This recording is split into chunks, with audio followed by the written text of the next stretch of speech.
और अब खबरें विस्तार से। पीएम मोदी ने त्रिपुरा के ग्रामीण लोगों को बड़ा तोहफा दिया। वीडियो कॉन्फ्रेंसिंग के जरिए हुए कार्यक्रम में पीएम मोदी ने त्रिपुरा के 1,47,000 से ज्यादा लाभार्थियों को प्रधानमंत्री आवास योजना ग्रामीण की पहली किस्त जारी की, जिसके तहत लाभार्थियों को बैंक खाते में 700 करोड़ रुपए से ज्यादा की रकम ट्रांसफर की गई। इस दौरान पीएम मोदी ने लाभार्थियों से बातचीत भी की और आवास योजना के साथ देश के हर नागरिक के हित में किए जा रहे सरकार के फैसलों की जानकारी दी।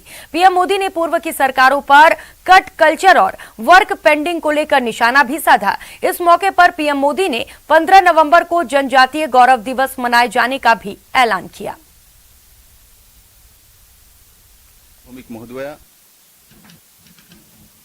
प्रधानमंत्री आवास योजना में पारदर्शी ढंग से चयन, घरों की जियो टैगिंग, ग्राम सभा में नाम का ऐलान, निष्पक्ष सर्वे और डायरेक्ट बेनिफिट ट्रांसफर इसी सोच का हिस्सा है। आपको पहले की सरकारें भी याद होगी, जहां पर कट कल्चर के बिना कोई काम ही नहीं होता था। पिछले 7 सालों में देश ने एक नई सोच, नई अप्रोच तय की है। अब दिल्ली के हिसाब से ही नहीं, बल्कि यहां की जरूरतों के हिसाब से नीतियां बनती है। पूरे हिंदुस्तान के हर कोने में जनजातीय गौरव दिवस के रूप में मनाया जाएगा और हमेशा के लिए ये जनजातीय गौरव दिवस होगा। अब बात भारत में बने उस वर्ल्ड क्लास रेलवे स्टेशन की, जिसका कल प्रधानमंत्री मोदी उद्घाटन करने वाले हैं। यह स्टेशन एयरपोर्ट जैसी सुविधाओं से लैस है।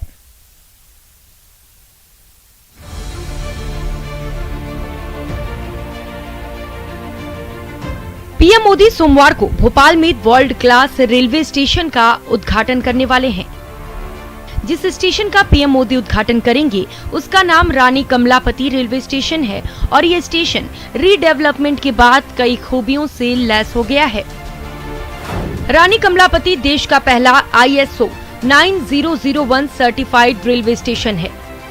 देश का पहला रेलवे स्टेशन है जिसे 5 स्टार GEM रेटिंग मिला है।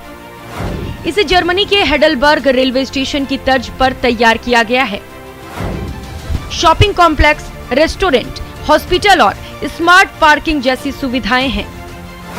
AC waiting room, retiring room, dormitory समेत VIP लॉन्ज भी बना है।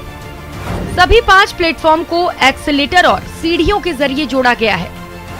भीड़ के दबाव को कम करने के लिए स्टेशन में 2 सबवे बनाए गए हैं। सुरक्षा के लिए स्टेशन पर करीब 160 CCTV कैमरे भी लगाए गए हैं। इस स्टेशन को सार्वजनिक निजी साझेदारी के तहत बनाया गया है और इसमें वो तमाम सुविधाएं दी गई हैं जो किसी अंतर्राष्ट्रीय एयरपोर्ट पर मिलती हैं। बता दें, रानी कमलापति रेलवे स्टेशन का नाम पहले हबीबगंज रेलवे स्टेशन था, लेकिन भोपाल की अंतिम गोंड आदिवासी शासक रानी कमलापति के सम्मान में इसका नाम हाल ही में बदल दिया गया। 15 नवंबर को ही मोदी सरकार ने जनजातीय गौरव दिवस मनाने का ऐलान किया है और इसी दिन पीएम मोदी एयरपोर्ट जैसी सुविधाओं वाले वर्ल्ड क्लास रेलवे स्टेशन को देश को समर्पित करेंगे। Bureau report, news 18 network. उधर राजस्थान को स्पेशल स्टेट्स दर्जे की मांग फिर से उठने लगी है। सीएम अशोक गहलोत ने केंद्र से मरुधरा को विशेष राज्य का दर्जा देने की मांग की है। राजस्थान के लिए स्पेशल स्टेटस की मांग, सीएम गहलोत की केंद्र सरकार से डिमांड, मरुधरा हो स्पेशल। प्रायोरिटी पे हमें इमदाद देनी चाहिए, फॉर्मूला बदलना चाहिए। इसलिए आप देखते हैं कि पिछले लंबे अरसे से मांग की जा रही विशेष राज्य दर्जे की, पर केंद्र ध्यान नहीं दे रहा है। जी हां, मुख्यमंत्री अशोक गहलोत ने एक बार फिर से राजस्थान को विशेष राज्य का दर्जा देने की मांग उठाई है और आधार बनाया है राजस्थान की विषम भौगोलिक परिस्थिति को। दरअसल राजस्थान जल जीवन मिशन में खर्चा करने में देश के अग्रणी राज्यों में शुमार हो गया है, लेकिन इसके बावजूद परफॉर्मेंस में मरुधरा देश में सबसे पीछे है। 1000 करोड़ से ज्यादा का खर्च करने के बाद भी राजस्थान में महज 5% काम हो पाया है और इसके पीछे वजह है एक गांव से दूसरे गांव के बीच की दूरी। राजस्थान की भौगोलिक स्थिति दूसरे राज्यों से अलग है। यहाँ पर दूरियाँ बहुत है, एक गांव दूसरे गांव के बीच में दूरियाँ हैं। सदियों से यहाँ पानी को लेकर लोग तकलीफ ले रहे हैं, पानी को तरसते रहे हैं।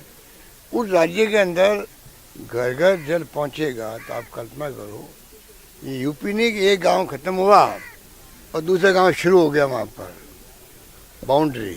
यहाँ हमारे तो एक गांव खत्म हुआ, दूसरा गांव 8-10 किलोमीटर 15 किलोमीटर में होता है, ढाणी और दूर दूर होती है। ऐसे राज्य के अंदर सर्विस डिलीवरी जो है, कॉस्ट ऑफ डिलीवरी वो बहुत ज़्यादा लगती है। दरअसल राजस्थान जल जीवन मिशन के बजट में अभी केंद्र और राज्य की हिस्सेदारी 50-50% है, लेकिन गहलोत सरकार इसे बढ़ाकर 90% करने की मांग कर रही है और ये तभी संभव है जब राजस्थान को विशेष राज्य का दर्जा मिले। इसे लेकर राज्यपाल कलराज मिश्र भी केंद्र सरकार से अपील कर चुके हैं और अब गहलोत सरकार भी राजस्थान के लिए स्पेशल स्टेटस की डिमांड कर रहा है। हमारे तो एक गांव खत्म हुआ, दूसरा गांव 8-10 किलोमीटर 15 किलोमीटर में होता है, ढाणी और दूर दूर होती है। ऐसे राज्य के अंदर सर्विस डिलीवरी जो है, कॉस्ट ऑफ डिलीवरी वो बहुत ज़्यादा लगती है अन्य राज्यों के मुकाबले के अंदर। हमारी लंबे अरसे से मांग है कि राजस्थान में कॉस्ट ऑफ डिलीवरी, गांव में सर्विस पहुंचाना, पानी हो, बिजली हो, शिक्षा हो, स्वास्थ्य हो, सड़कें हो, और राज्यों के मुकाबले ज़्यादा खर्च होता पैसा यहाँ पर। उसी रूप में राज्य सरकार को प्रायोरिटी पे हमें इमदाद देनी चाहिए, फॉर्मूला बदलना चाहिए। इसलिए आप देखते हैं कि पिछले लंबे अरसे से मांग की जा रही विशेष राज्य दर्जे की, पर केंद्र ध्यान नहीं दे रहा। जरा अब ये भी समझ लीजिए कि स्पेशल स्टेटस होता क्या है और मिलता कब है। स्पेशल स्टेटस राज्य को केंद्रीय राशि में 90% अनुदान और 10% रकम बिना ब्याज के कर्ज के तौर पर मिलती है, जबकि दूसरी श्रेणी के राज्यों को केंद्रीय राशि में 30% अनुदान और 70% राशि कर्ज के रूप में दी जाती है। इसके अलावा विशेष राज्यों को excise, custom, corporate income tax में भी रियायत मिलती है। केंद्रीय बजट में प्लान्ड खर्च का 30% हिस्सा विशेष राज्यों को मिलता है। विशेष राज्यों द्वारा खर्च नहीं हुआ पैसा अगले वित्त वर्ष के लिए जारी हो जाता है। भौगोलिक, सामाजिक, आर्थिक संसाधनों के लिहाज से मिलता है स्पेशल स्टेटस। स्पेशल स्टेटस की डिमांड पुरानी है और अब राज्यपाल के जल जीवन मिशन को लेकर मांग से राज्य सरकार ने फिर से विशेष राज्य के दर्जे की डिमांड की है। अब गेंद केंद्र के पाले में है और उसे ही तय करना है कि मरुधरा स्पेशल होगा या नहीं। जयपुर से न्यूज़ 18 राजस्थान के लिए राकेश शर्मा की रिपोर्ट। ब्रेक के बाद आप सभी का स्वागत है। खबरों में आगे बढ़ेंगे। विज्ञान को लेकर बच्चों में दिलचस्पी बढ़ाने के लिए जम्मू कश्मीर के अनंतनाग में एक स्कूल ने अनोखी पहल की है। इस स्कूल ने अपने गलियारों को जैव विविधता के साथ तैयार किया।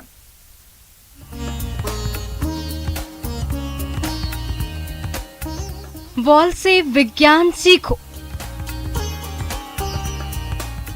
वॉल से विरासत को जानो। गर्ल्स स्कूल की बड़ी पहल।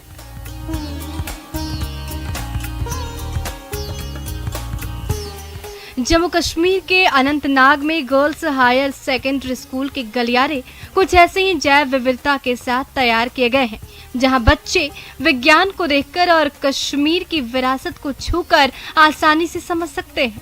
साइंस सब्जेक्ट है, थ्योरी पढ़ते इतना इंटरेस्ट नहीं आता पढ़ाई में, बट इससे जो हमारे कॉन्सेप्ट्स क्लियर हो गए, जो प्रैक्टिकल नॉलेज यहाँ से रिसीव की, तो बहुत फायदा हुआ हमें। प्लांट्स की है और एनाटॉमी के बहुत सारे पार्ट्स है, ज़ूलॉजी, बॉटनी के सारे जो प्रैक्टिकल्स किए हैं, एटलीस्ट हमारे सारे कॉन्सेप्ट्स क्लियर हुए हैं। साल 2019 में स्कूल के 2 शिक्षकों ने बच्चों में विज्ञान को लेकर दिलचस्पी बढ़ाने के लिए बायोडाइवर्सिटी वॉल तैयार करना शुरू किया। अब यहाँ 16 दरगाहें हैं जहां जीव और वनस्पति विज्ञान को विस्तार से प्रदर्शित किया गया है। पहली वो बायोडाइवर्सिटी वॉल बनाई जो कि एक मिनिएचर लिविंग वर्ल्ड की रिप्रेजेंटेशन है। यहाँ पे कुछ हमने लगाए हैं living specimen of plants and animals और कुछ ड्राइड प्रिजर्व्ड स्पेसिमेन्स हैं। यहाँ पे हमने लगाई है coral galleries, fossil galleries, medicinal plant galleries, यहाँ पे इंसेक्ट गैलरी है, वाइल्ड मशरूम गैलरी है, फेदर गैलरी है, वुड गैलरी है। 90% ऑफ जो यहाँ पे प्लांट्स और एनिमल्स हैं दे बिलोंग टू कश्मीर। तो हमारे पास कुछ ज़्यादा मटेरियल मौजूद नहीं होता है स्कूल की लैब्स में, तो हमने एक प्लान सोचा, एक आइडिया हमें यह आया कि एक बायोडाइवर्सिटी वॉल होनी चाहिए। जो कॉरिडोर वगैरह होता है उसकी जो स्पेस होती है उसको अच्छे से यूटिलाइज किया जाए, तो ये बायोडाइवर्सिटी वॉल का कंसेप्ट वहीं से आया।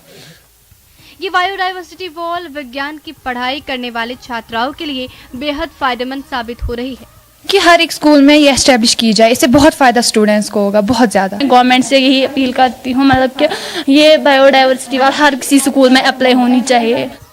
इस बायोडाइवर्सिटी वॉल को तैयार करने में खास तौर से जम्मू कश्मीर का ध्यान रखा गया है। जम्मू कश्मीर में मिलने वाले जीव, पौधे और खनिज की 90% जानकारी इन बायोडाइवर्सिटी वॉल से मिल सकती है।